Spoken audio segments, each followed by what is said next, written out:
this film and in future training sessions. Our modern life is totally reliant on chemicals.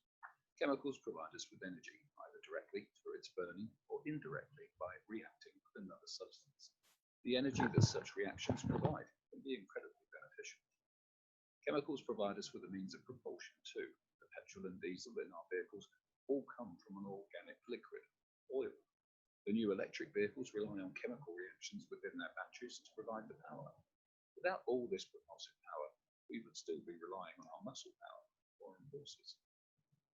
The manufacturing of products and goods is reliant on chemicals to either power the machines that make the products or in using the chemical-based products to form part of the product itself. Industry and manufacturing rely on strong chemicals to provide a cleaning solution to keep the machines working. The water that we drink here in the UK is cleaned by passing through a screen of toxic chemical gas to ensure that all the bacteria and viruses within it are killed, so as not to cause us serious harm. Progress has always been achieved by our ability to be inquisitive. This that they have to our own advantage. It's difficult to imagine a modern world without chemicals. Progress in the last 200 years has been started.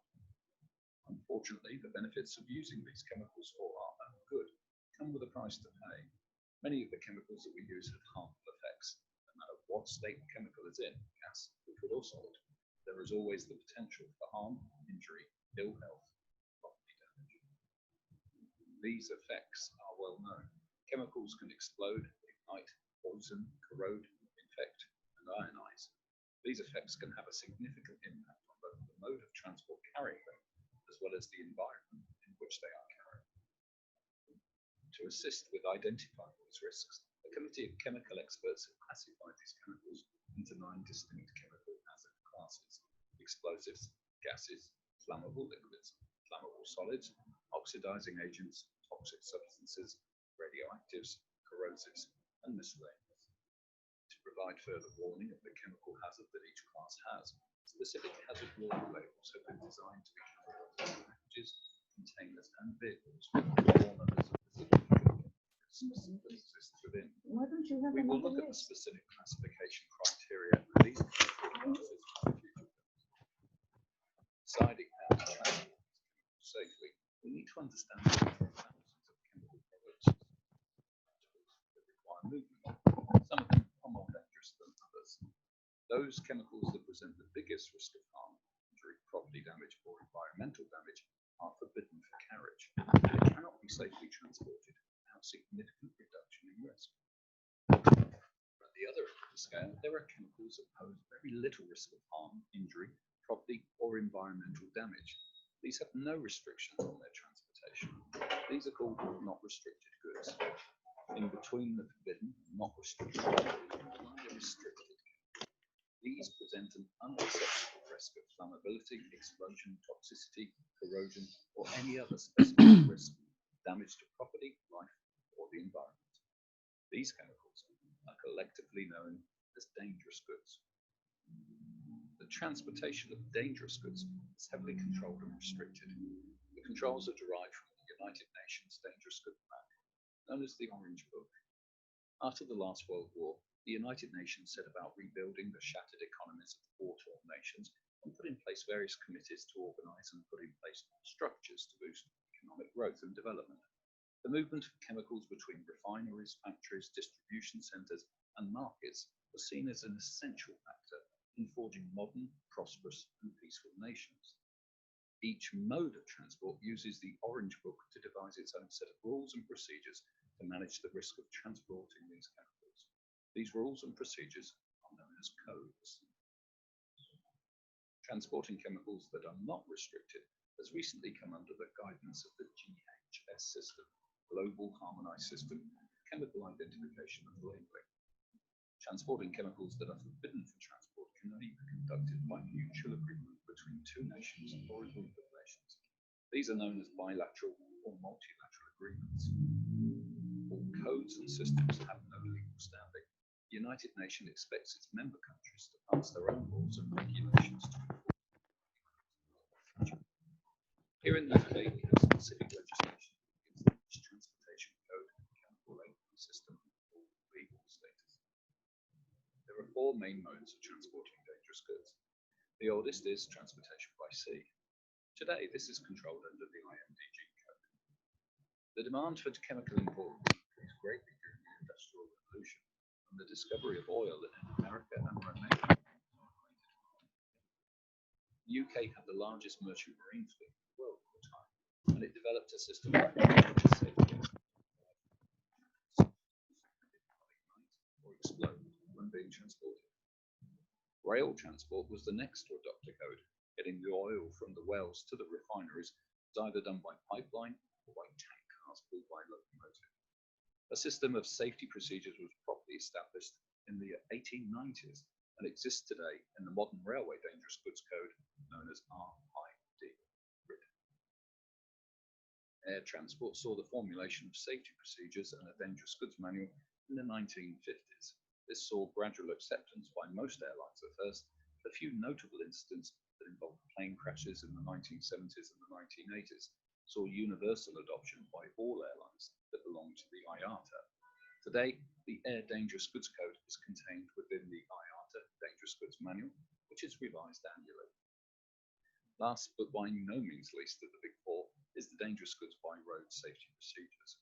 A European system was agreed in the 1950s but did not see proper adoption until the 1980s, as each member state preferred to rely on their own national legislation to control the transport of chemicals by road. However, it made sense to align the procedures and have a common system in place, and in the 1990s and the first year of the new millennium, we saw the adoption of ADR across most European countries.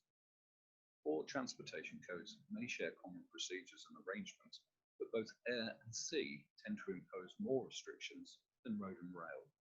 Why is this? This is due to the perceived transport risk. Road transportation has a small amount of risk. The cost of replacing a damaged lorry involved in an incident is about $100,000.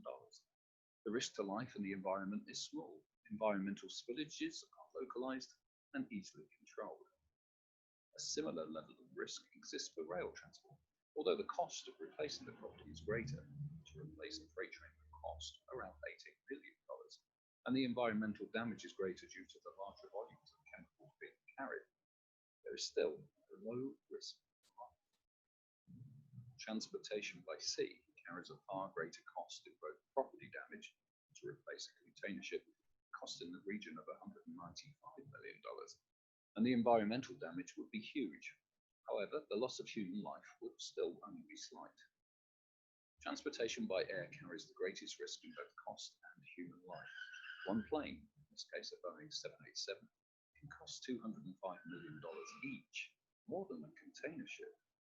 The loss of life is also unacceptable, anywhere between 100 to 300 for standard airliners, increasing to almost 500 in the new super jumbo airliners, such as the A330.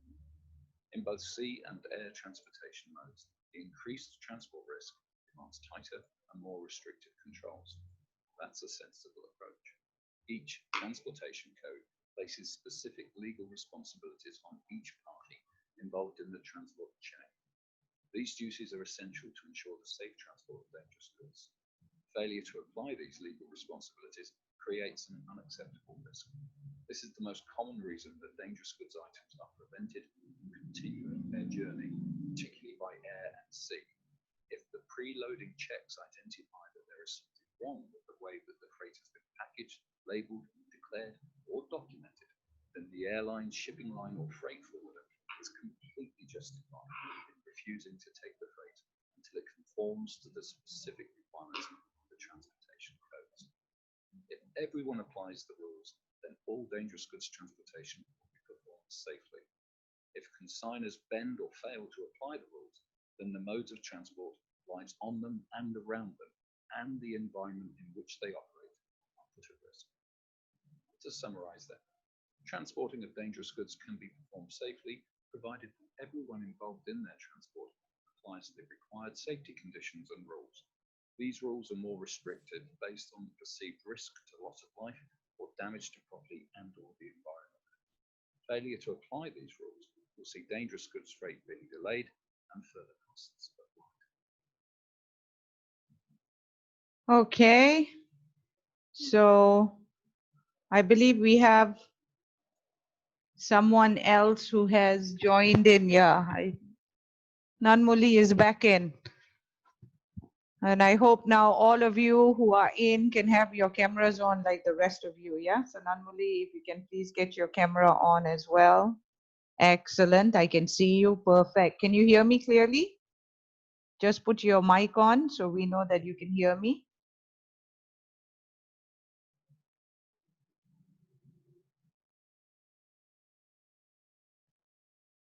Do you know how to unmute? You tap your screen and the mic button will pop out and you unmute it. Do you know how to do that, Nanmuli? No, it won't be there. It won't be there. It won't be on that part of it. All right, I tell you what, look at the screen and give me a thumbs up sign if you can hear. Oh, no, wait. Can you give me a thumbs up sign if you can hear me? Can you give me a thumbs up sign, Nanmuli?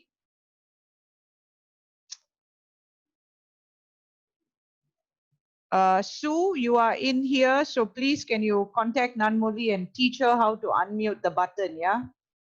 All right, I'm going to start the session. I think everybody is a bit tired already of waiting for people to get online, get used to this whole system. So I'm going to start sharing my screen. You can all open your introduction. You have, so you can open that in your separate window, but also I'll be sharing the screen so you can even look at it from the screen itself, yeah? So today and for the next few days, we will be looking at the first level in the IMDG code training and certification program. So general awareness, in the normal traditional method, general awareness used to run for 2 days and it was an 8-hour program. So what we have done now is we have stretched, it was a 16-hour program. So what we have done now is we have stretched this over 4 days of training, 4 hours per day in the morning. And on the 5th day, technically, you will do a trial exam and you will also do the real exam. Now, why do we have this trial exam thing? The reason we did this, we established a trial exam for all of you is e-learning is a new experience for everyone. Learning is one thing, listening to me, going through the notes, all that is one thing, but doing an exam is another issue altogether.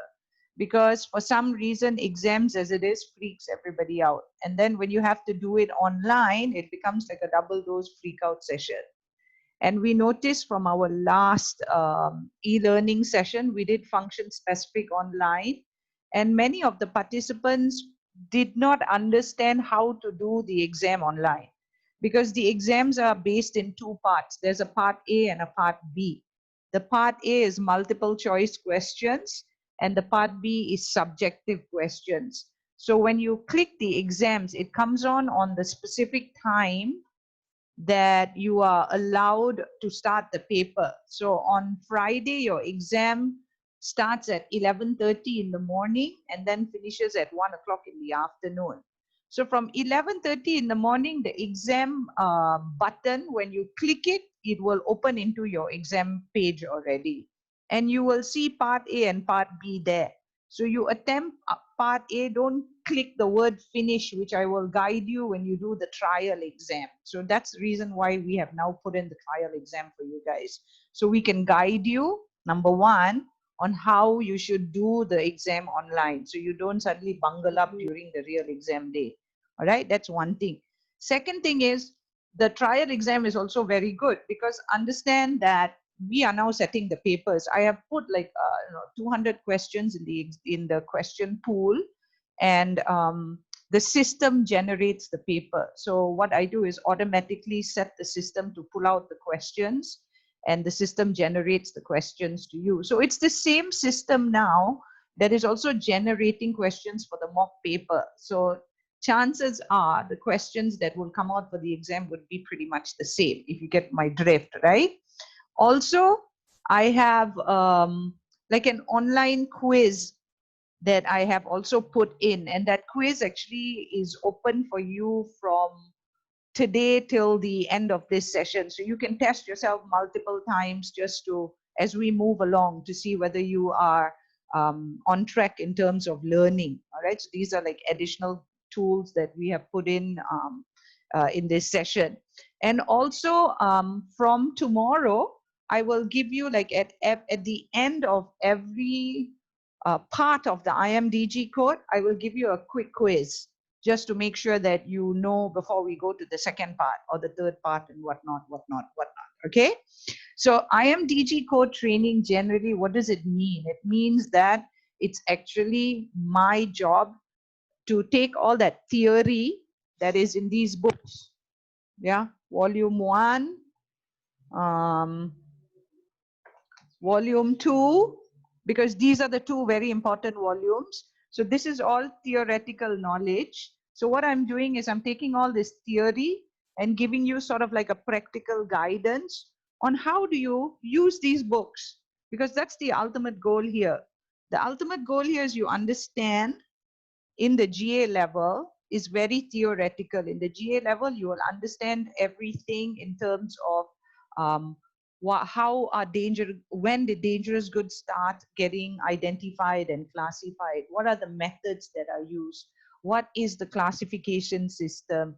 How do I read a dangerous goods list? That means how do I read the guidance in these codes and provisions based on a specific mode of transport to ensure that I am compliant with what these rules and guidelines are telling me.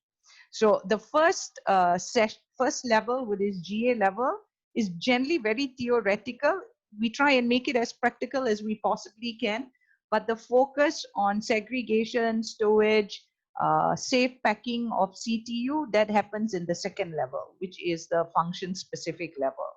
So the IMDG training and certification program has to be complete. You finish general awareness, you pass the exam. It's a 60% passing mark. You pass the exam, then you move on to the second level, which is function specific.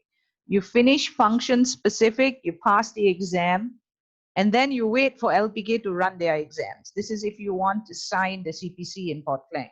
So I don't know when is LPK going to start the exams. We're following up with them to find out when are they going to, because they have to do all this physical distancing and all that has to take place. Yeah, so it's going to take a lot for them to start the examinations. Let's see if they're going to do something online. So what are the objectives of today? Oh, sorry, it shouldn't say 2 days, but what are the objectives of today's course, or today and the next week, from Monday to Friday? One of the objectives is that you need to identify why do we need to have these regulations, right?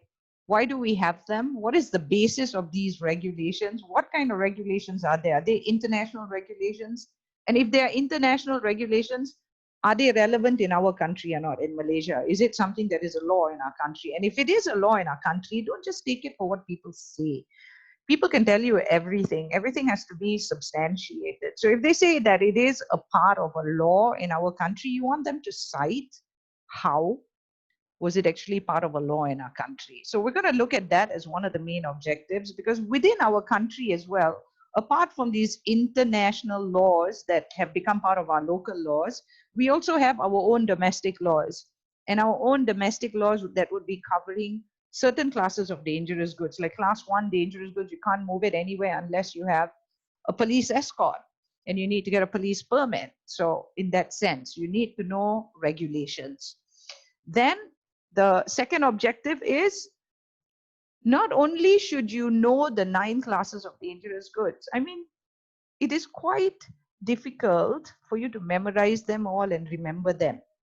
But when you understand the physical and the chemical properties of these dangerous goods, what I mentioned earlier about the basic chemistry of how it governs dangerous goods, then your understanding and your retention of knowledge of these 9 classes makes more sense. Because when we do classes and divisions as the second objective, you are also introduced to a concept called the packing group concept. So you want to Understand this, because in order to understand the packing group concept, you need to have some simple, not chemist knowledge of basic chemistry. Just a sec. Sometimes I'm just looking at the screen and not your faces, so it feels so uncomfortable. So once in a while, I like to see your faces too. Right. All right.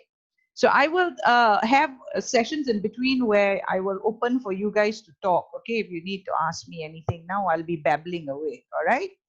Okay.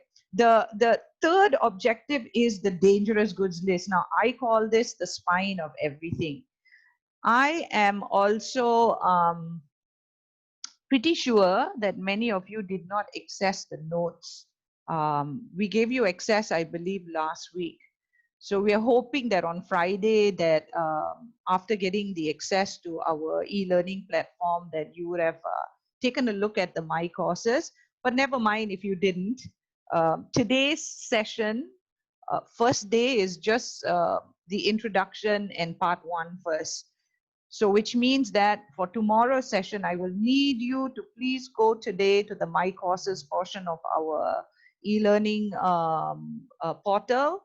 Go to the last subject that has attachment. It's entitled attachment. Go to that one and click and open that thing, and please download all the attachments that are there, because all these attachments, we will use them for the training for the next few days.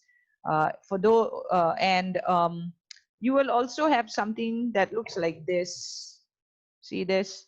This is a DGL, and actually when you come for traditional classes, we place this on your table to refer to. It comes from the volume 2 of the dangerous goods, the IMDG code book, and it's this, right? If you can see it. So we have actually scanned copies in PDF form and put it in the attachment for you to download, because we want to use this from tomorrow onwards, all right? Because all the stuff that we put in the attachment will be used for your exams and will also be used for your class sessions. So your third objective is understanding this thing, how to read the dangerous goods list. Because when we look at the dangerous goods list, the dangerous goods list itself navigates us from all these columns. Now that I bring it closer to you, all these columns have got sub points that would head you, navigate you to parts of the IMDG code book where you will have to navigate yourselves to get more information. So when you go to the attachment tab in our e-learning portal, you will have special provisions and all these things. Download them and keep them, because they're part of the code book and it's part of the exercise. So the third objective is knowing how to read that and how to refer to the relevant parts of the IMDG code book to get the information you need so you are compliant to the code. The fourth objective is to understand the kind of packages that the IMDG code prescribes. When a manufacturer, shipper decides to gets a market generally for their product, there's a demand for it, and they want to start marketing and selling these things, obviously they'll have to ship these things out.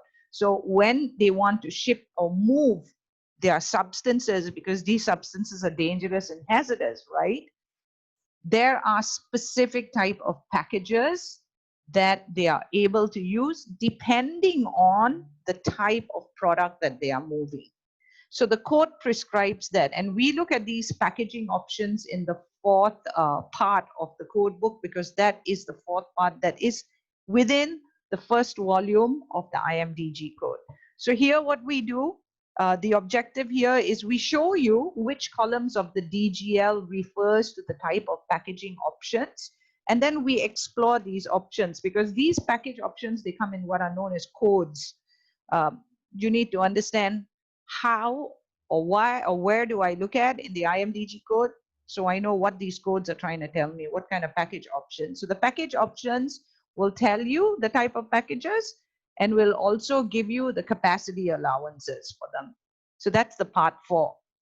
The fifth is when you know how to guide yourself in the code book. That means you look at the DGL, you correspond it with the safety data sheet, because in a dangerous goods shipment, it always starts with the SDS. But when you come to a training, you need to understand the basics before we go to SDS. However, when you get the SDS, you need to refer to the code and guidelines, which is the IMDG code book, because you need a point of cross-reference. If you don't have a code book, you're generally shooting arrows in the dark, which is very dangerous. So you take the safety data sheet and you refer it to the IMDG code book to find out whether the PSN, the UN number, and what are the requirements, which is the fifth objective of this training program. How do you mark? How do you label? When you pack it into a container, how do you placard what are known as cargo transport units, CTUs? You will learn this as well in this program. And how do you document, declare, and issue a container packing certificate for dangerous goods that are intended, packaged dangerous goods that are intended for sea transportation? That's the fifth objective. The sixth objective is understanding, or generally what you will learn to appreciate here are the performance tests. So we'll show you a video on the types of performance tests that are conducted on packages. We'll explain to you how is it done here, like where does it happen in Malaysia? Where do these companies go? How do they go about it? How do they send each and every packet? So we'll cover all that, and that is the objective of the sixth objective of the IMDG code training. And the final objective for a general awareness training program is not an in-depth understanding of segregation. It's on a surface, so you understand it. However, in areas related to safe packing of a CTU, that portion and the intensity of segregation will be taken in the second level training, which is your function specific. All right, so now that I've covered the objectives, I'm going to move now to the intro of this program. So whenever we talk about dangerous goods, we begin with what exactly are dangerous goods? And why do they call it dangerous goods? Because dangerous can be used for virtually anything. You see, you like take for instance, you are walking in a street, and now with the COVID-19 situation, so let's take the COVID-19 situation. You're walking down the street, and it so happens that that street is in a red area, like a red zone. And okay, like an orange zone. I wouldn't say red zone, because red zone you can't even be walking around. It's an orange zone. And you and a bunch of people, everybody is maintaining their social distances and walking around, having your masks and whatever necessary requirements in order to ensure that you don't catch the disease. And then here comes this person not wearing a mask, totally unbothered, and this person is just walking around, hair disarray, and running up to people and hugging them and touching them and coughing on their faces. So now people who have gone through for the past 3 months with this COVID-19 also know for a fact that somebody who runs around without a mask with their hair disarray and running up to you and sneezing on your face or coughing at your face has to be probably mentally unstable, yes or not? Yeah, you would think that. So this mentally unstable person in a COVID situation running around without a mask, spreading their germs, would you consider that person to be dangerous? Would you? You would, right? So now we see dangerous used in that context. Why? Because you can harm people's lives by just walking around, assuming you are a positive COVID-19 case, you're walking around without a mask, coughing, hugging people. You're a dangerous person. Why? You are harming people around you. So we must understand the context of danger here, because danger can be applied to anything. And whenever I ask anyone, like when I have a normal session, now you all are quiet. Otherwise, I'm going to open the mics and ask you all. And you would read and tell me this. If I ask you, why do they call it dangerous goods? Each and every one of you are going to tell me something to this. Oh, because it harms people. Oh, because it's bad for our environment, or it could damage property, or it could hurt animals or living organisms. That is generally what mostly all of you would mention. But I will then dig and ask you, but why is it doing that? Why is it hurting human beings? Why is it hurting animals? Why is it bad for the environment? And why is it damaging property? Why does it do that? And again, I will get answers. Oh, because it's explosive, you know, it might just explode. And when it explodes, it will damage property. Or you could say, oh, because it's toxic, you know. If you release this thing and you are if you are in a vicinity, in an area where somebody has released a toxic gas, what will happen? You'll die, right, of toxicity. So you say, oh, because it's toxic or it's radioactive. So you, every time when somebody describes dangerous goods, they describe the end result, or it damages blah blah blah, but not the root cause. Kenapa? Why is it happening? Yeah, I know it hurts people. Yeah, I know it has a potential of exploding. It has toxic, possibly toxic properties in it, or it could be corrosive. Yeah, I know all that. That again is what it is and what it results in when it has been exposed or when it is open to people. But I'm saying, what makes it that way?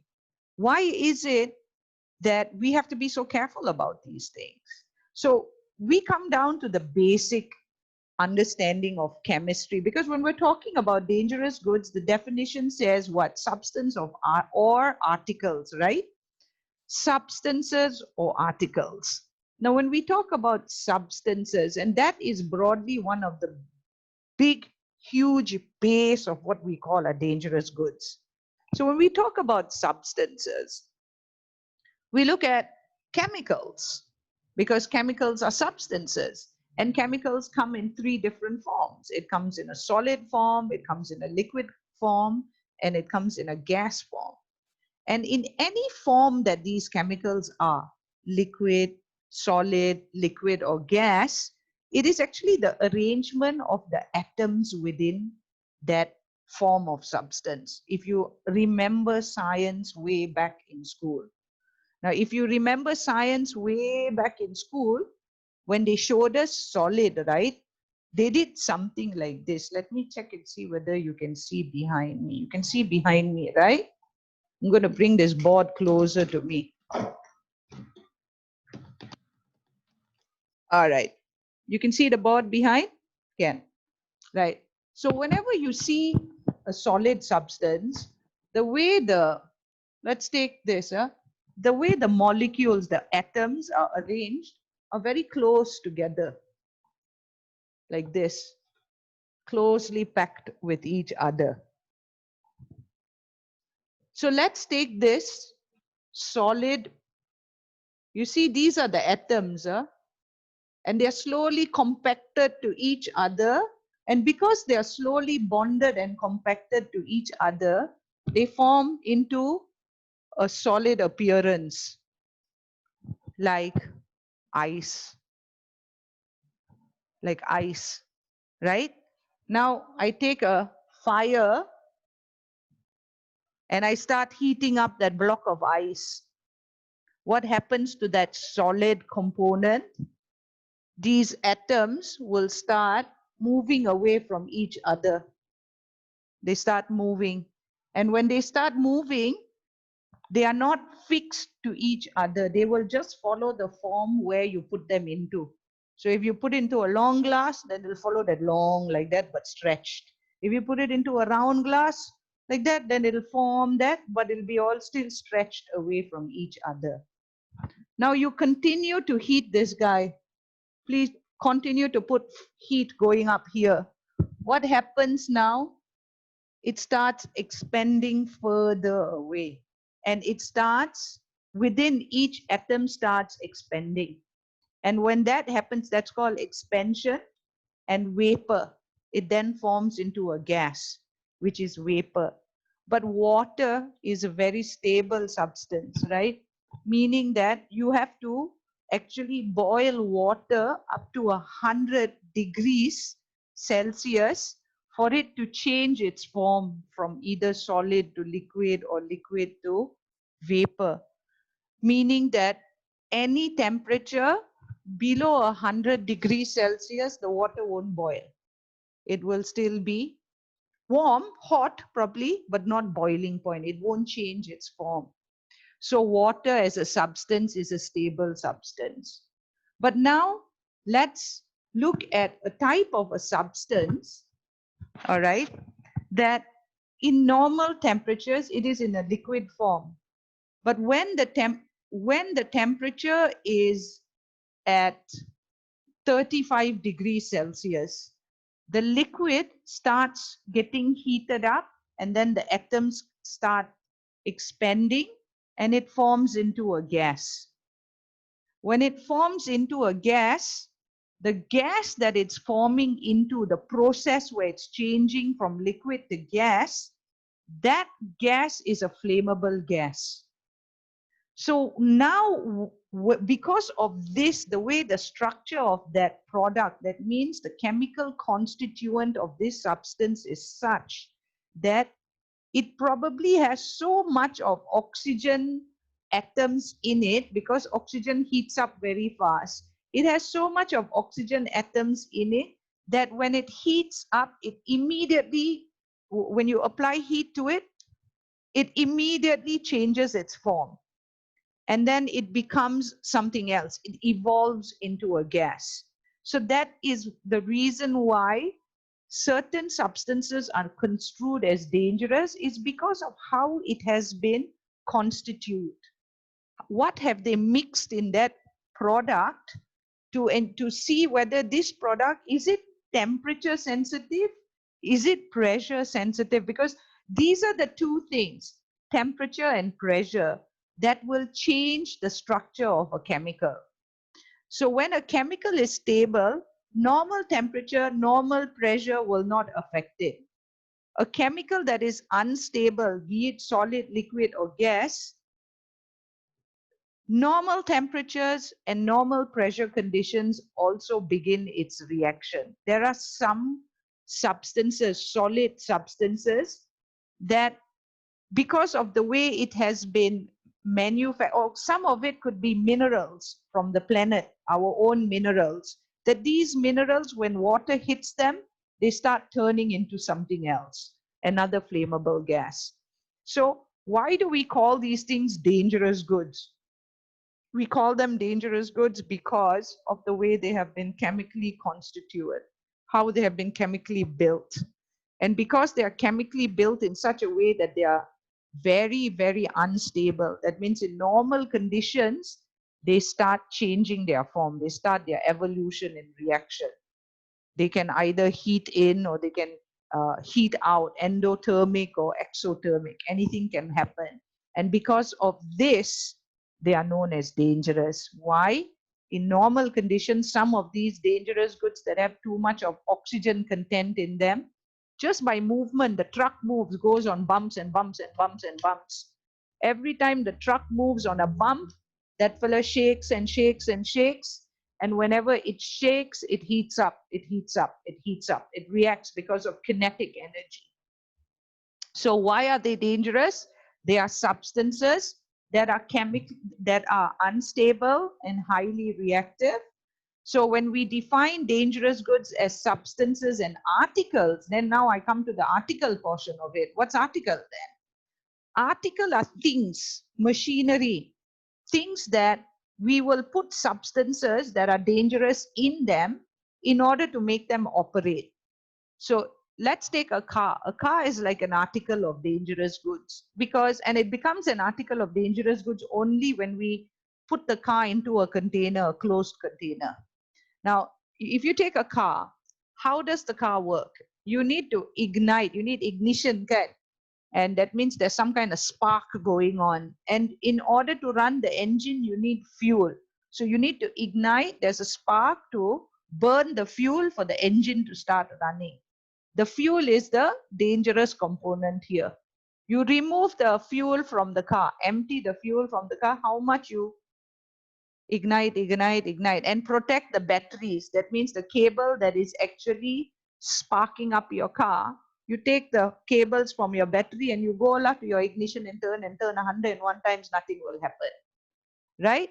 So a car is an article of dangerous goods. It can be removed from an article of dangerous goods just by removing the substance that makes it dangerous, which is the petrol or the diesel or whatever. Same goes with batteries. Batteries also are dangerous because of what it contains. If it's a lithium battery, if it contains a certain amount of lithium ion or lithium metal, then that thing is considered an article of dangerous goods. However, so in order for you to make a clear distinction, when it comes to dangerous goods, the highest amount of danger is from substances of dangerous goods, because these substances are chemicals, and these chemicals can come in either solid, liquid, or gas form. And when they are transported in large quantities, in drums, in IBCs, in portable tanks, large quantities, it becomes even more dangerous. So it depends on how concentrated is the substance in the mixture of the dangerous goods. If it's a chemical, so which means if it's a chemical, it's a mixture of a lot of things.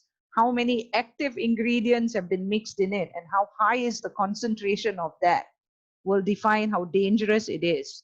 And how much is moved in any one time will also define how dangerous it is. Yeah? So that is the definition of dangerous goods. And this tells you, of course, very simply about how it affects us as human beings. Like any one of these kind of effects would occur in an accident related to dangerous goods if the package has been poorly packed. During the transit, the package, whatever the substances were in the package, escaped, then any one of this could be, or more than one of this could be a possible effect to human when you are exposed to it. But I think one of the most important element, or I would say something that it's very close to my heart, when why am I so passionate about dangerous goods? Yeah, of course it pays me money, but more than that, I'm passionate about my job. I love doing this, is because I'm passionate about the environment. And poor management of substances always results in the environment suffering. So it doesn't matter whether it's the air, land, or water. When we poorly package something, we don't understand the hazards of the substance. We don't know. We always are so blissful in our ignorance, honestly. We think that fine, if I don't know, it's not going to affect me. But I don't think that's the kind of attitude we need to live in. We are in an information age. So which means that we have to constantly be informed. You cannot now live in the dream world where ignorance is bliss, right? So in fact, now we get to see a lot of accidents related to dangerous goods. We know what happened in Pasir Gudang and how that affected the kids. And remember that these things were spilled into a river. So when it's spilled into a river or thrown into a drain, and trust me, our drains aren't the best drains either, what happens is the chemicals then seep into the soil. When they start seeping into the soil, they then become part of our food chain, because it goes into the earth. Then whatever we are planting on that earth is growing with these chemicals as part of them, right? Because everything will survive, like human beings, species will survive. Whatever grows from there now will be affected by the chemical, and whatever animals that are eating that, or whatever humans that are eating. So assuming human eat vegetables, vegetable affected. Animal eat grass, vegetable. Human eat animal. Human double eat from animal, from vegetables.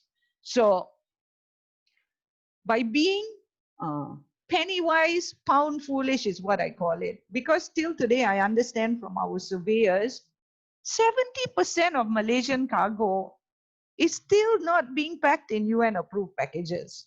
It's insane. It costs money. Yes, the UN test approvals cost money, but it costs even more money trying to fix the environment. And sometimes even money cannot fix the environment. COVID-19 had to come, right, to stop us all so that we could actually see the planet and the air can be really clean if we want to, but to the expense of everybody's livelihood. So there's no shortcut here. There's no such thing as penny wise, pound foolish.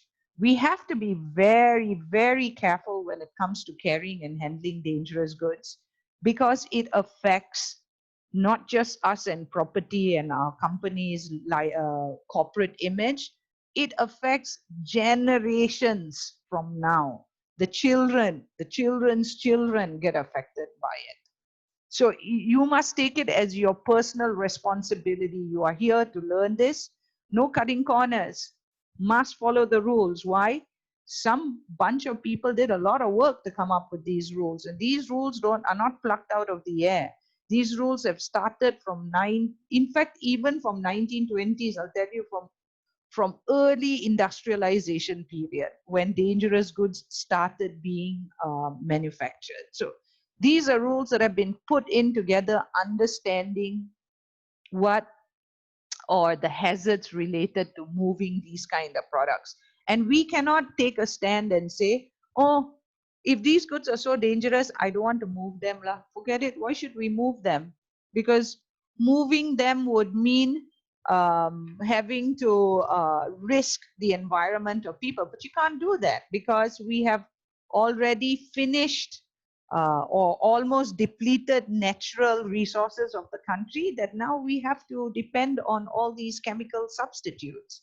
And these chemical substitutes, now even more than ever, you notice a lot of chemicals are moving because a lot of the chemicals are used for disinfectants and all sorts of household cleaning products, which I think many of you are aware of and know that they are moving in a lot more than other products. Yeah.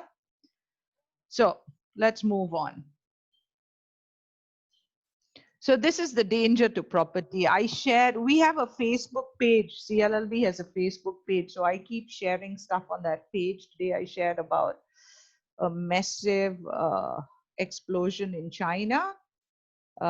This was an explosion that took place on the 10th of June, about 5 days ago, 10th or 11th of June. An oil tanker on the way somewhere caught fire, and my God, the explosion was insane. Yeah. So then again, the potential, and I can share some videos if you want to change the scene. You're sick and tired of looking at my face. I can show you some videos on explosions in Tianjin, also China. You remember that big huge explosion that happened there? So I'll share that to you. I'll share that with you later. We'll see how we move on. Yeah. And as I mentioned, the only way we can ensure that these goods continue moving is by reducing the hazards related to these goods to acceptable levels. And how do you reduce them? Following guidelines. Strict follow guidelines. That's the only way to do it. So when we talk about guidelines, we go back to a little bit of a history of where this code came about. All right, so historically, when it comes to dangerous goods, okay, it actually started as early, like when we're talking about sea transport of dangerous goods, it actually started in 1929. In fact, safety, because we have to talk about safety first. Safety was the first thing that came into view, and safety came into view because of that fancy love story that all of you all must have watched, the soppy Titanic movie. Have you all watched that soppy movie? Everyone would have watched it. Let's put your mics on because this is getting boring. I'm just listening to myself. I want to listen to some of you. I want to ask you some questions or so. All right. What do you remember about the whole Titanic movie? Can someone tell me? Anyone, put your mic on and answer. What do you remember of it? Come on, don't let me call your names. Let's make this a bit fun, lah. Otherwise, it'll be so boring. Come on, we've got to interact a bit, so it'll be a little bit more fun. Who wants to tell me what you remember in the Titanic movie? Nanmuli, you want to try? You've got your mic on. Nanmuli? Okay, her mic is off now. Okay, who wants to try? Come on. You all watched the movie, right? Yes? Okay, who put the mic on? Nanmuli? You did. Yeah. Okay, do you Yeah, I remember? did. Excellent. What do you remember in the movie? Can you hear me? Yes, I hear you loud and clear. Oh, I remember Leonardo DiCaprio and Kate Winslet. Okay, you remember Leo and Kate and the love story, lah. Right. Divya, what about you? Yeah. What do you remember? Also the same thing. Do you know that Titanic was a result of one of the oldest maritime laws related to maritime safety? So when the Titanic occurred, that was the height of industrialization at that point of time. That was the time when Europe, they were making this and that and every damn thing. So prior to this, of course, they used to have motorized ships, slight, I mean, in this, but when the Titanic came out, it was like they called it an engineering, discovery excellence, because some features about that ship were, one of it was the hold of the vessel. There were airtight compartments in that vessel. So one of the things that they boasted about, plus the size of the ship and whatnot. But the ship sank, right?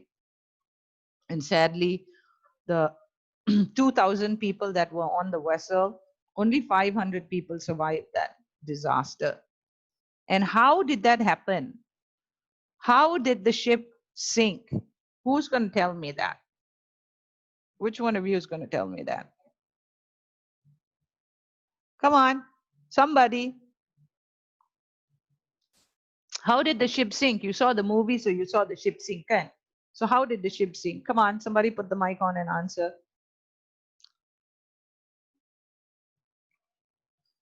Saswin, you answer. I'm going to select names now. Yes. How did it sink? After hitting the iceberg. It hit the iceberg. How did it hit the iceberg? Meaning, who was not doing their job? The captain. Sorry? The captain. Yeah. The watchkeeper. Yeah. The watchkeeper. So what happened was, remember, the guy was getting drunk, Lave. He was enjoying himself in the hole at the bottom there with the rest of the people who died, actually. Yeah. And if you notice at that point of time in that movie also, what was very clear between Leo and Rose, yeah? Rose was rich, Leo was poor. Yeah, he lived at the bottommost hold of the ship with all the poor people. They had the worst quarters. The rich people were on deck, nice, fancy accommodation for them. When the ship sank, or the ship was sinking, there were only enough life jackets and lifeboats for the rich people. And they are the 500 people that survived this. The people who died were the poor people who did not have any lifeguard, life jackets, nothing, lifeboats, nothing.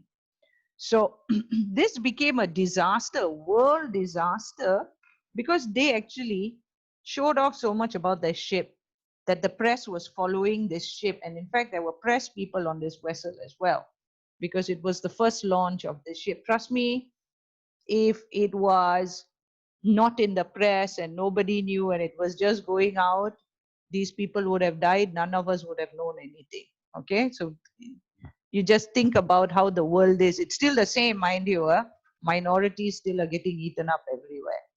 So anyways, this was the major shift in maritime safety. When this ship sank, there were a few things that at that point of time, now this ship sank in 1912. And in 1912, the whole of Europe were at each other's necks. They were killing each other in war.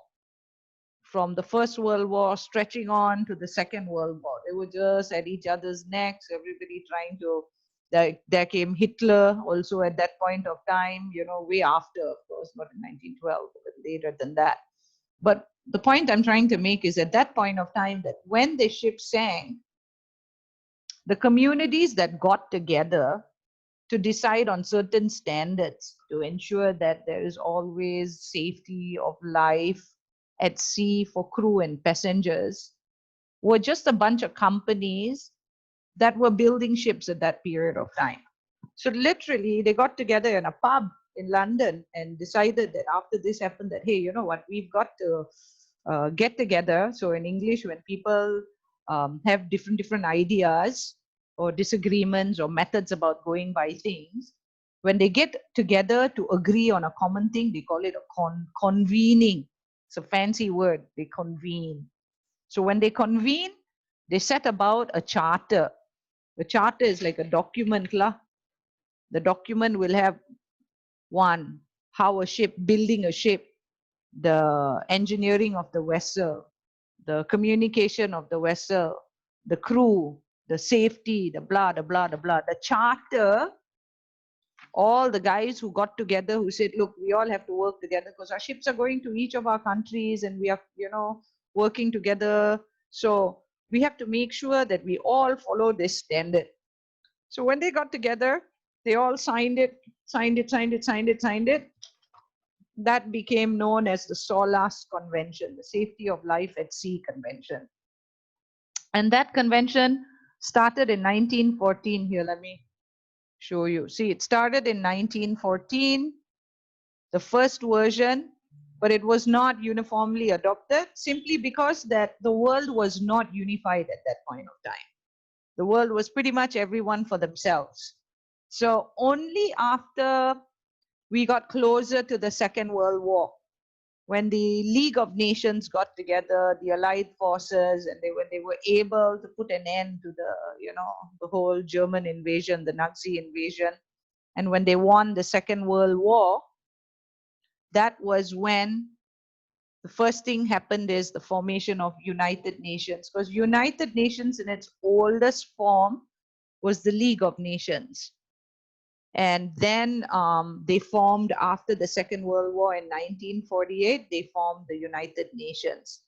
So when they formed the United Nations, one of the things they did was, the first thing they did was, not one of the first things, I shouldn't say the first thing, one of the first things they did was they came up with this Economic and Social Council. The Economic and Social Council covers everything from welfare to safety to livelihoods. You know, you have your WHOs and your human refugee and all of them. They all come under, sorry, Economic and Social Council. But let's talk about our part of the training. The Economic and Social Council also has a committee they call the UN Committee of Experts. And these are the experts on the transport of dangerous goods. So these guys got themselves ready or established in 1956. In 1956, they came up under the Economic and Social Council. They came up with a special committee of experts, the UN Committee of Experts. And these were the bunch of guys who sat down and developed guidelines on identification, classification, listing of dangerous goods, and assignation of UN numbers. You know, the UN numbers that we see that tell us whether a product is dangerous or not, it is these guys who came up with it. So they started the work in 1956. When they said identification, what they generally meant is, let me show you. This is the published book. It's called, we like to call this book the orange book. You see it's orange in color. Yeah. So this orange book is known as, this is the Nama Panjang dia, Recommendations on the Transportation of Dangerous Goods. So there are two parts here. The first part is the model regulations, and the second part is the manual of test and criteria. So actually, the manual test, and they broke it into two parts in 1996. But the first version of this book was this one, the test manual. Because in order for you to identify and classify something as dangerous goods, you must testing deal, right? You must test the product first in a lab. So then when you go, imagine you and I going to a lab with a nice white jackets walking in, and we're in the lab and then we're looking around. What? Okay, now what? You need to know what are you testing. So meaning that you must have a bunch of test procedures. So these are the guys who came up with these test procedures. They're the ones who came up with the guidelines. They say, okay, if the cargo appears, if the product appears to be solid, like that, test it for flammability, auto ignition, the fire point, all that information. They gave these guidelines for the lab techs. Then when you test the product and you get a certain value, it will tell you whether it demonstrates. For instance, they tested the product. They took a solid item, they put it on a little dish, then they took fire. Imagine this is fire, and they put it on that, and poof, it exploded. So because they put fire and it reacted in an explosion, they said, okay, this product is an explosive, right? So that's what they did. They took all the hazards that you can possibly imagine that would damage people, damage property, damage environment, and whatnot, damages that it would do. And they broke those hazards into actually 8 groups: explosives, gases, flammable liquids, flammable solids. Then you get those oxidizers and peroxides, and then the toxics and the infectious, the radioactive and the corrosive. So 8 hazards. And then the 9th class, where they said, oh, this are for things that are dangerous as well, but because they don't demonstrate any of these 8 hazards, but they're still dangerous, we'll plonk them into class 9 and call that miscellaneous dangerous goods, right? So these are the guys who came up with it. And they started their work from 1956. Although now, on the other end, we have IMO, the International Maritime Organization. Now, the International Maritime Organization is a specialized agency of UN. So when UN was established in 1948, only in 1959, all right, how many years later, in my opinion, they established IMO. It was not even known as International Maritime Organization. They were known as IMCO, formerly, International Maritime Consultative Organization. So when they set about these guys, now before all this UN and IMO and whatnot came about, this was already there. You see, 1929, SOLAS. But this was hanging on its own. So when this formation took place, when the UN came about, then the SOLAS came under IMO. All right, because safety of life at sea makes sense, right? The International Maritime handle it. Doesn't make sense for anybody else to handle it. So the Safety of Life at Sea Convention was undertaken by the International Maritime Organization in 1960. See that? In 1960, what they did was they updated the SOLAS Convention. They kept updating it, but they did the final update in the 1960s by harmonizing. So instead of reinventing the wheel, what they did is they went to the Orange Book, this book. They took the first part of it, which is how do you identify and classify dangerous goods, the UN numbers, the proper shipping names, right? And the packages, all that actually, the methods of packaging, all that comes from the Orange Book. Then what IMO does is IMO then works on the methods. Wait, where was I? Wait, up. What IMO did is it took the SOLAS Convention and then took the part of the Orange Book and harmonized it together to create the IMDG code. The IMDG code is a set of rule and guidelines specifically for what they say is package DG by sea, because by sea, you can send DG in bulk also. You can have a tanker ship that carries dangerous gases or dangerous liquids in large quantities. So the IMDG code is not relevant for those. Those, they have their own codes. For gas tankers, there's an IGC code, there's an IBC code, there's an IMSBC code. The IMDG code is specifically for packaged dangerous goods. So packaged dangerous goods means what? Those that are in containers or portable tanks, which are also known as CTU, Cargo Transport Unit, CTUs. Okay?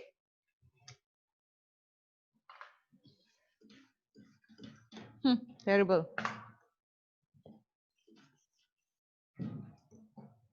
CTU. Can you see that? CTU, Cargo Transport Unit. So cargo transport units can be containers and can be tanks, can be many other things. So what I'm referring to packages are cargo transport units, as well as large packages. They don't get into containers. There are ships called general cargo ships that load these big packages without containers into them.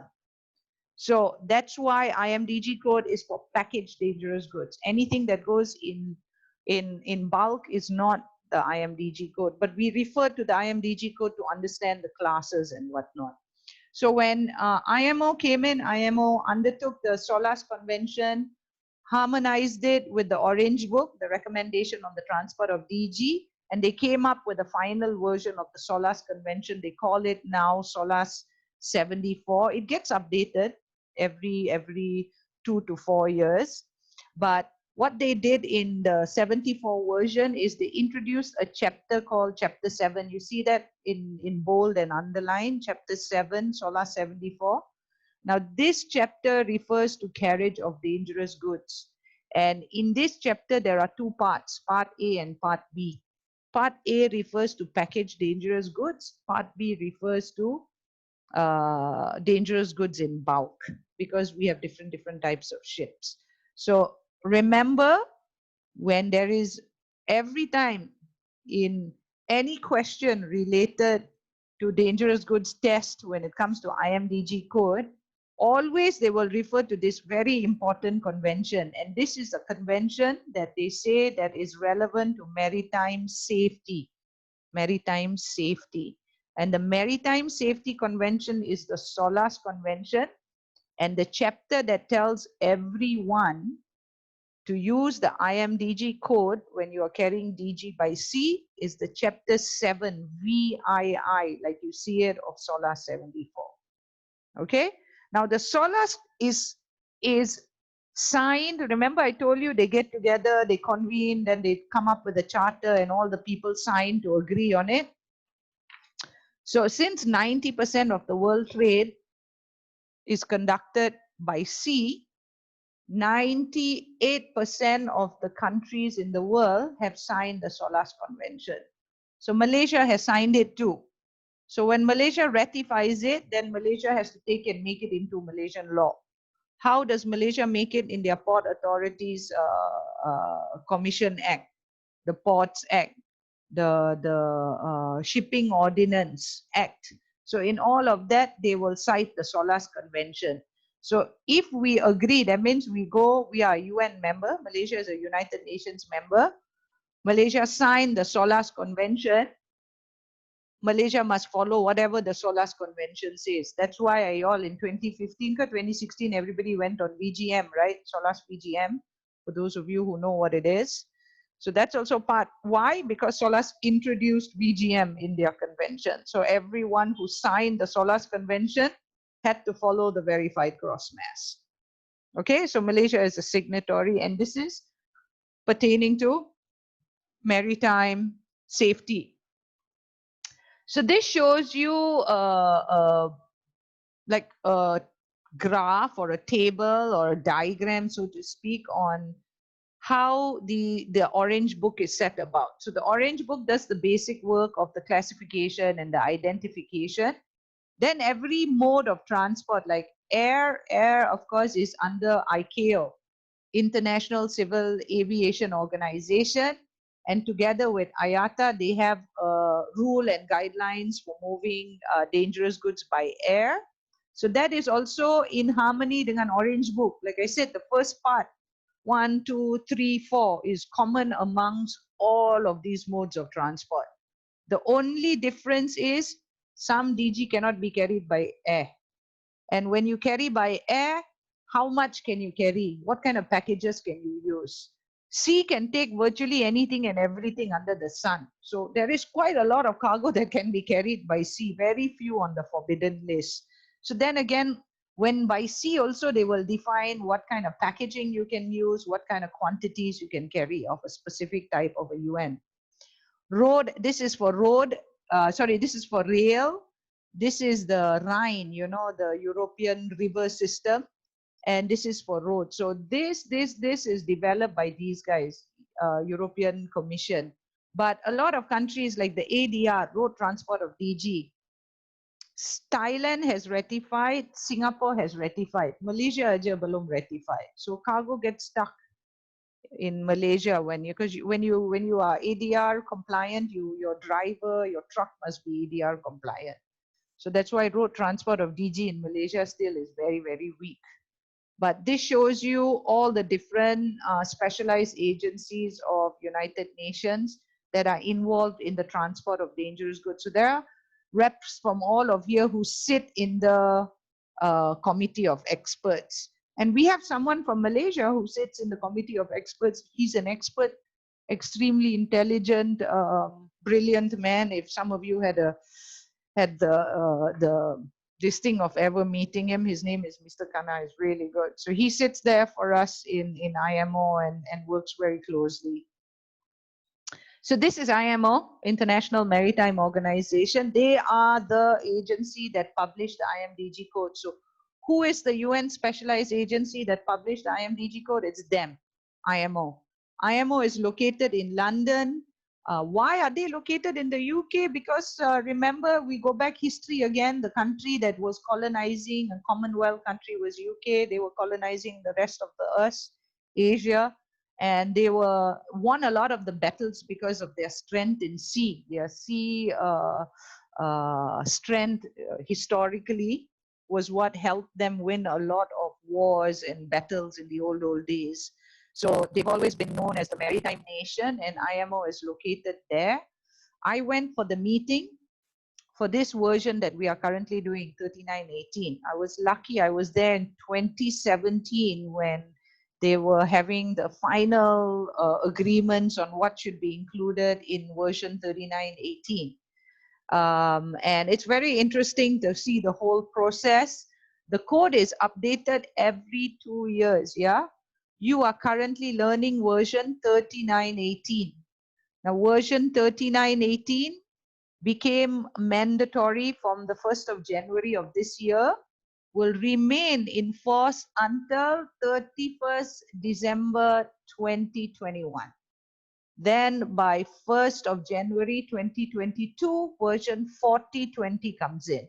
So by June of 2021, we will have version 4020 available for you to update yourself. So everyone needs to be updated as the versions get updated as well. We will cover that in part 1. Now this looks at the responsibility. Who has the highest responsibility when it comes to dangerous goods transport? The highest responsibility is the shipper's responsibility. The shipper must make sure before they even think about shipping out the cargo that it has been identified and classified and it has been communicated in a safety data sheet. We cannot use a safety data sheet from another country for a goods originating from our country. So if it originates from Malaysia, we need to have a Malaysian safety data sheet. So it starts first with that one document and it continues.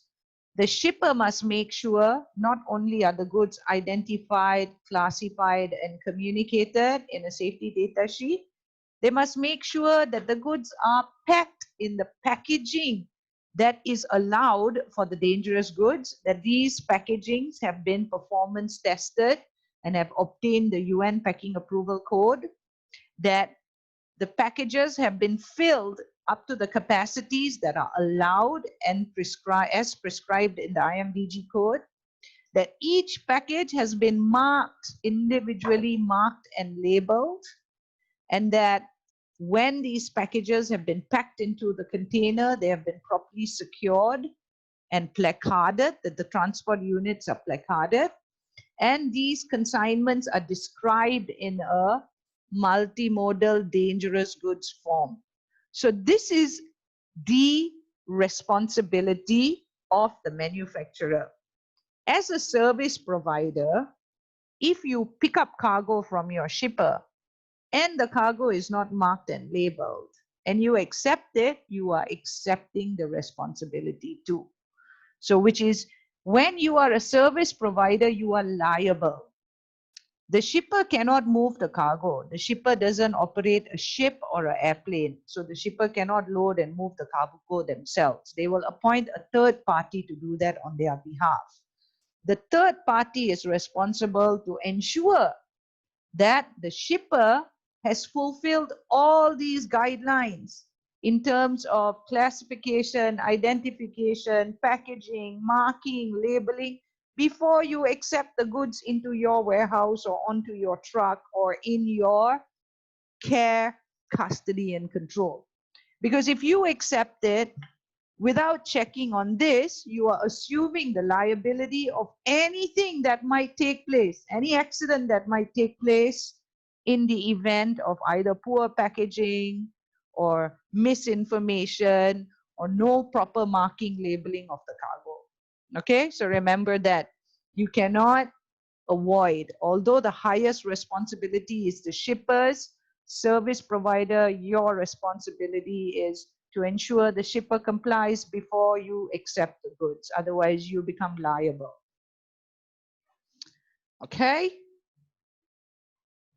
Now, this shows you a little bit on IMO, the structure of IMO. This is the General Assembly where we have 169 member countries. That means these are the number of countries who are members of IMO.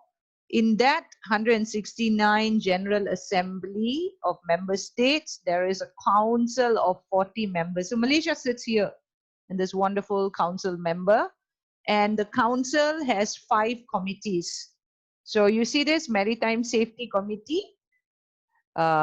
These guys are the SOLAS people, where all the SOLAS version of the rules and regulations will take place. And here they have identified for package DG the carriage of cargoes and containers, CCC. There's also MEPC, Marine Environment Protection Committee. Now, this Marine Environment Protection Committee is on the basis of the MARPOL Convention that came about in the 1970s after massive pollution from ships were discovered. So this is another convention as well that came about, and IMO is the head of this convention, where ships and cargo could possibly be pollutants to the of the marine aquatic environment. These products have to be declared, and they should have the symbol, the marine pollutant symbol on them, which is the dead fish and the dead tree. I will show that to you when I will give you all a little break, because I know it is quite a bit. We can take a short break when I am done with the first lesson. So this is how the code book looks like. How many of you have the code book? Berapa ramai ada buku code? Does anyone have the code book here? Devi, do you have the code book? Divya, do you have the code book? No, at office. Oh, you're at home, ka? Yeah. Okay. But you have it in the office. Maybe if you can get hold of it, get someone to send you, or go to, why office very noisy ka to run this training. Yeah. Disturbances, yeah. If you can pinjam the book will be good also. Mr. Ong, Nanmuli, Yoven, do you all have the books?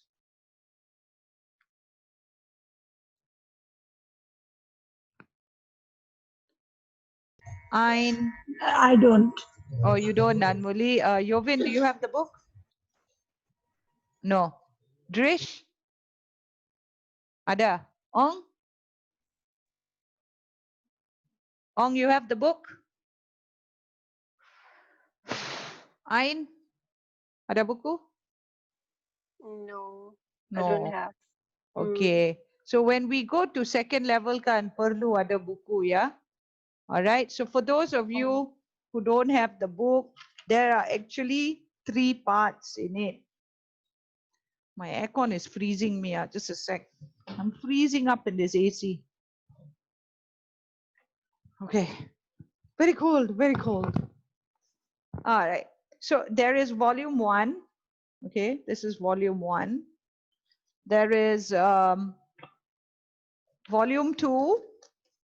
And for all of us who are working on shore, not offshore, that means not on the kapal, on land, we need these 2 volumes. Very, very, very important. Okay. Sebab kalau tak ada benda ni, tak ada point of reference. So kita macam buta-buta lah buat kerja kalau tak ada benda ni ya. Alright. There is another one of this code. It's called a supplement guide. This one. Now for training, I will show you all this one. But you don't need this because this is for seafarers. This is how they would address fire, spillage, and any form of medical guide that they have to take, first aid guide that they have to take is all in this book for them. You don't need because you got bomba, you got hospitals and ambulances on shore. Right? So this IMDG code book is has been developed by IMO, and you see it's applied worldwide by SOLA signatories in 99% of the world trade that goes by sea. Everybody uses this. So now we all know that Titanic was 1912. SOLAS came about 1914. IMO came in 1940, 1959. 1960, SOLAS added carriage of dangerous goods into the convention, chapter 7. All right. And then the first versions of the IMDG code book, they were in big, huge files. They were coming out at that point of time. But when they came out at that time, it was not mandatory. That means they were recommended to use the code book. But if they don't use the guidelines, they were not penalized for it. The code only became mandatory worldwide in 2004. Can you imagine? On the 1st of January 2004. So long. We had to wait for the whole millennia to change. Only in 2004 did the IMDG code become mandatory worldwide. That means the guidelines, the provisions, the rules, whatever is contained in the code became mandatory only from the 1st of January 2004. All right. The requirement for training and certification came in only in 2010. So from the year 2010, IMO says that in order for you to ascertain whether someone is competent in using the code, we want to make sure that they are trained and certified to use the code. So that's what you're doing. You are now getting the certification to prove to the world that I know how to use this code book, and because I know how to use it, I will use it, because that's how they do this in law. You dah tahu dah ada benda, dah ada training program, dah ada certification, dah dapat cert semua, dah diajar macam mana nak pakai buku kod ni, tapi tetap tak ikut garis panduan, oh problem gila. You will have a bad penalty to deal with if anything happens. All right, so that is why even in law, they will have these kind of things where they'll tell you, oh, you have to do the training and certification, because for law, it will prove that you clearly went through and understood when you pass the competency test. So again, IMDG code is purely untuk DG in package form and in CTUs. If it is in bulk, this is not the code for it. These are the 2 conventions that I spoke about. The oldest is SOLAS. SOLAS is Safety of Life at Sea Convention. In Chapter 7 indicates the use of the IMDG code for package DG by sea. And MAPOL is the International Convention for Prevention of Marine Pollution from Ships. MAPOL in Annex 3 indicates the use of IMDG code for packaged dangerous goods. And both of these conventions you see in SOLAS convention, they define dangerous goods as substances, materials, and this is SOLAS, okay? Substances, materials, and articles covered by the IMDG code book. So when you go to the SOLAS and you go to chapter 7, they don't even tell you what dangerous goods. They tell you a little bit of what it is, but they tell you want to know everything, go to the IMDG code. It's going to tell you all the information. Same goes to MAPOL, because MAPOL is about marine harmful substances to the marine environment. It says harmful substances are those as identified as marine pollutants in the IMDG code. It's under the MAPOL Convention, Annex 3, Regulation 1. Okay, these are products that are dangerous to the marine environment and the ecosystem. And this shows you when the code is being developed, the process that it goes through, the draft of, in the changes. The work you see starts in September 2010, where a draft is sent from the UN Committee of Experts and also the global harmonized system, because now we have incorporated in version 3918 onwards, the GHS forms part of the whole Orange Book. It's been connected together with it. So you see in December, the draft, the 5th session takes place. The draft will go in under ENT, and then MSC members will propose new things into under the maritime safety and maritime environment protection. And this is the CCC, containers and cargo, carriage of containers and cargo. They will all add in their areas. It'll go for a final draft under ENT. The amendments will come up and then the adoption takes place. So it's a long process. See, it only ends in 2012. So a lot of people have asked me about version 4020. It should be coming out by July, but we don't know how this COVID-19, whether, and the worst thing is just before this COVID thing came in March and the MCO came in January, I received a email from IMO saying that the digital version of the IMDG code will not be available. I'm hoping what they meant is the CD-ROM version won't be available, that there could be a digital version, because come on, people now don't even want to touch paper. Do you know you can get the virus from paper as well? That somebody got it in where? Was it Hong Kong or Singapore? They went to church and the virus was in the Bible. Open the Bible, virus. So people don't even want paper. I don't even keep money. I don't have money in my purse, okay? So you can never come and rob me.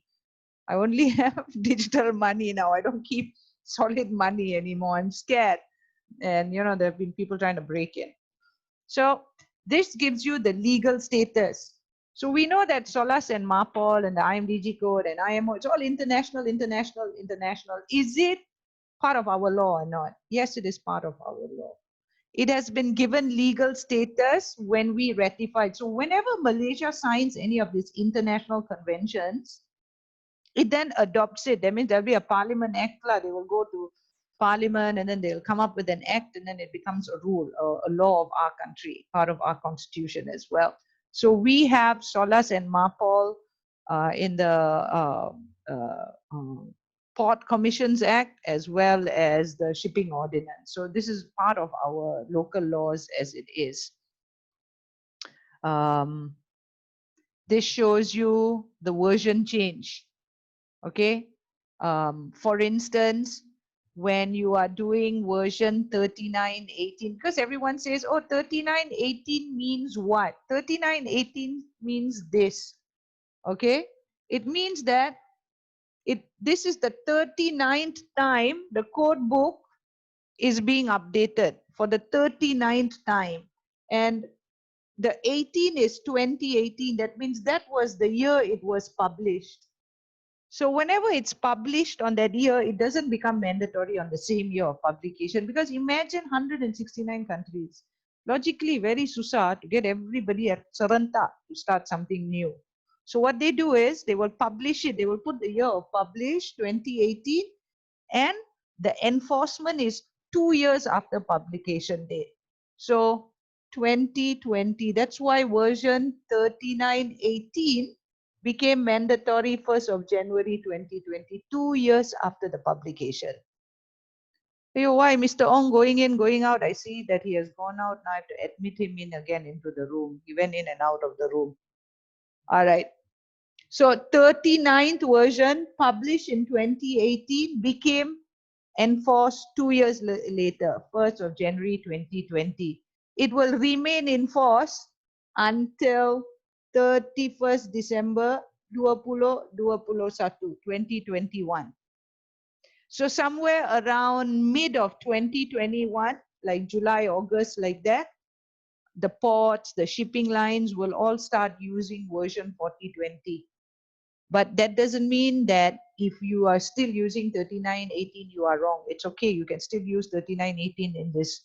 This is what this one is talking about, you know, this in-between periods from July, you see, 1st of July. So you assume up here is 2021. I should amend this. You take this 2015 and you amend it to 2021 in your header while you're looking at this. So you just, in this period from January to July of 2021, version 3918 will still run. Then from July onwards till 2022, version 4020 will come in. So in this period, the version 4020 is not legally enforced. It is recommended because whenever it is updated means it is better, it is more safe. So they recommend pakailah pada masa yang sudah dikeluarkan, tapi tak apa.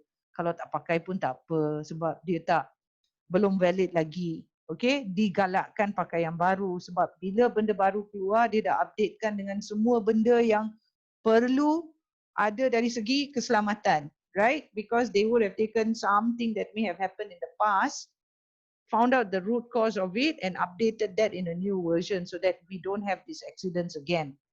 So that's why they galakkan dipakai. Tapi dia jadi mandatory tetap on the first day, first month of 2 years. And every time the code is published on a tahun yang genap. And then 2 tahun kemudian is when it becomes enforced around the world.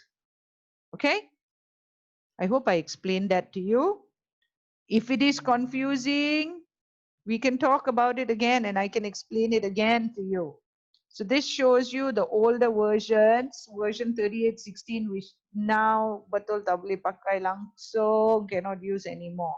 Last year at least we could still use 3816, but from January of this year, the year of COVID-19, we have started using 3918.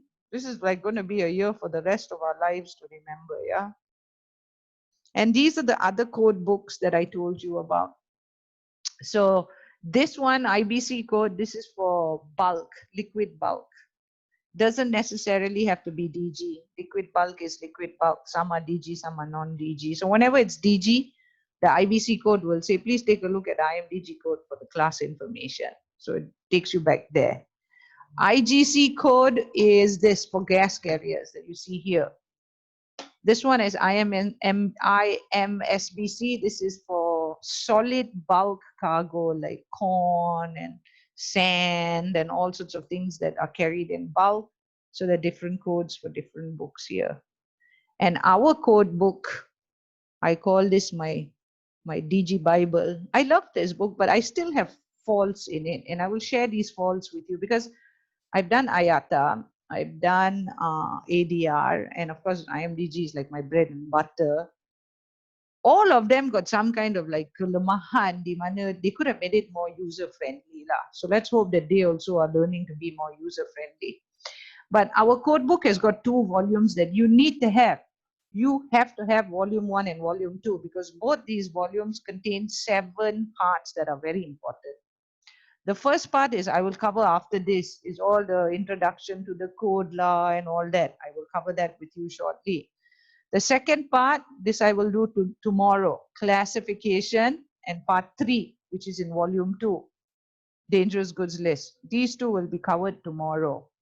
Then on Wednesday, I will do part 4 and I will do part 6, not 5, 4 and 6, because these two are interrelated. And I really wish that IMO will organize it in making number 6, number 5, and number 5, number 6. I will explain to you all why. It doesn't make sense, right? Because one is the type of packages. Number 4 is going to show you the type of packages that you can use and how do you read the packing instructions. And number 6 is talking about the performance test in the UN packing approval code. So I think that they should be together. So I put them together in our training. On Wednesday, we will cover 4 and 6. Thursday, we will do 5 because 5 is gila panjang consignment procedures. Because even how much I teach, I have to make you all do exercise while I am teaching, while you are there, show me and all that, you know. Because still people make tons of mistakes in marks and labels and declaring. So 5 takes a relatively long time. I will cover 5 and 7 on Thursday. And then I have tests for you all to test you out all.